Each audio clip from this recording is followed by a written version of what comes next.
মিরপুরের উইকেট নিয়ে মাঝে মাঝে তীব্র রকমের সমালোচনা হয়। স্লো উইকেট, টি-20 উপযোগী না, খুব বেশি রান আসলে হয় না, 4 বা 6ও হয় না। কিন্তু এবারে টি-20 ওয়ার্ল্ড কাপের ভেন্যু নিউ ইয়র্কের নাসাউ কাউন্টি ইন্টারন্যাশনাল ক্রিকেট স্টেডিয়ামের যে উইকেট, সেই উইকেটে ব্যাটাররা রীতিমতো খাবি খাচ্ছে এবং এই উইকেটের সমালোচনা এখন গোটা ক্রিকেট বিশ্বে হচ্ছে। দুটো ম্যাচ এখানে আসলে হয়ে গেল। শ্রীলঙ্কা রীতিমতো সাফার করেছে, 77 রানে তারা গুটিয়ে গিয়েছিল সাউথ আফ্রিকার বিপক্ষে এবং তারা 19.1 ওভারেই অল আউট হয়। 77 রান তারা করতে গিয়ে সাউথ আফ্রিকাকে খেলতে হয়েছিল 16.2 ওভার এবং তারা 80 রান করে ম্যাচটা আসলে জিতে নিয়েছিল। ইনফ্যাক্ট পাওয়ার প্লের কথা যদি বলি, শ্রীলঙ্কা তুলতে পেরেছিল মাত্র 24 রান 1 উইকেট হারিয়ে, এবং সাউথ আফ্রিকা পাওয়ার প্লেতে তুলতে পেরেছিল মাত্র 27 রান এবং তারা উইকেট হারিয়েছিল দুটো। আয়ারল্যান্ড এবং ভারত ম্যাচে একই চিত্র আমরা দেখলাম। প্রথমে আসলে আয়ারল্যান্ড ব্যাট করেছে এবং আয়ারল্যান্ড ব্যাট করতে গিয়ে তারাও পাওয়ার প্লেতে 26টা রান মাত্র তুলতে পেরেছে, দুটো উইকেট তারা হারিয়েছে।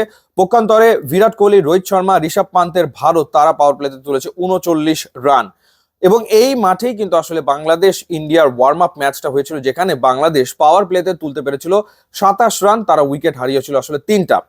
এখানে টসে জিতে যারা প্রথমে ফিল্ড নিচ্ছে এবং যারা আসলে আগে ব্যাট করছে তারা আসলে বিপদে পড়ছে। যেমন আমরা দেখেছি যে আইরিশ ব্যাটার যারা রয়েছে তারা সিরাজ, জাসপ্রীত বুমরা, তাদের বলে রীতিমতো কেঁপে গেছে এবং এই উইকেটে আনইভেন বাউন্স রয়েছে। এরপর দেখা যাচ্ছে যে কখনো কখনো আসলে সিম মুভমেন্ট অতিমাত্রায়, সো ব্যাটসম্যানদের অ্যাডজাস্ট করে খেলাটা খুবই ডিফিকাল্ট। আউটফিল্ড খুব একটা ভালো না, স্লো আউটফিল্ড, সো বাউন্ডারি আসলে সেরকম ভাবে আসে না। আমরা দেখেছি শ্রীলঙ্কা সাউথ আফ্রিকার ম্যাচে শ্রীলঙ্কার ইনিংসে 3টা 4 ছিল এবং 3টা 6 ছিল। এবং মজার ব্যাপার, সাউথ আফ্রিকার ইনিংসও 3টা 4 ছিল এবং 3টা 6 ছিল। আয়ারল্যান্ডের ইনিংসও 6-এর সংখ্যা আসলে 3। তো ইন্ডিয়া পরবর্তীতে দারুণ ব্যাট করছে, স্পেশালি রোহিত শর্মা দারুণ ব্যাট করেছে, সেই কারণে তারা এই ম্যাচটা অনায়াসে জিতে নিয়েছে। এবং একটা সময় মনে হচ্ছিল আয়ারল্যান্ড সম্ভবত তাদের ইতিহাসে লোয়েস্ট স্কোরটা করবে, যেটা হচ্ছে 66, সেটা নিচে গুটিয়ে যাবে, কারণ তারা 50 রানে 8 উইকেট হারিয়ে ফেলেছিল।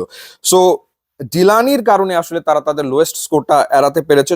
14 বলে 26 রানের একটা ইনিংস ডেলানি খেলেছেন, 2টো 4 এবং 2টো 6 তিনি মারতে সক্ষম হয়েছেন। বোলারদের ভেতরে জাসপ্রীত বুমরা 3 ওভার বল করেছেন, 6 রান দিয়ে তিনি 2টো উইকেট নিয়েছেন, ইকোনমি রেট হচ্ছে 2। এবং একই সাথে হার্দিক পান্ডিয়া 4 ওভার বল করে 27 রান দিয়ে 3 উইকেট নিয়েছেন এবং সিরাজ 3 ওভার বল করে 13 রান দিয়ে 1 উইকেট নিয়েছেন। ফাস্ট বোলাররা এখানকার কন্ডিশনে খুবই ভালো বল করছেন, কোনো সন্দেহ নেই। এবং শুরুর দিকে স্পেশালি পাওয়ার প্লেতে তাদেরকে খেলা ব্যাটারদের জন্য বেশ মুশকিল হয়ে যাচ্ছে। রোহিত শর্মা 52 রানের একটা ইনিংস খেলেছেন, 37 বলে 52 রান, 4টা 4 এবং 3টা ছক্কা। বিরাট কোহলি 5 বল খেলে 1 রান করে তিনি আসলে আউট হয়ে গিয়েছেন এবং ঋষভ পান্ত তিনি 26 বলে 36 রান করেছেন। সো বলা যায় যে ভারত আসলে রেকর্ড গড়ে ম্যাচ জিতেছে, কারণ এর আগে তো 77 আর 80 হয়েছিল, এরপর আয়ারল্যান্ড করলো 96 এবং ইন্ডিয়া করলো 97। সো এটাই এখন এই মাঠের সবচেয়ে হাইয়েস্ট স্কোর, 97 রান। সো এই হচ্ছে অবস্থা। দেখা যাক সামনের দিনগুলোতে যখন এই মাঠে এই উইকেটে খেলা হবে তখন আসলে টিমগুলো কি অবস্থায় পড়ে, এবং এই মাঠে বাংলাদেশকে খেলতে হবে সাউথ আফ্রিকার বিপক্ষে। এবার জানিয়ে রাখি যে আপনার স্বাস্থ্য সুরক্ষার দায়িত্ব কিন্তু নিচ্ছে কেজিএন মেডিকেয়ার লিমিটেড।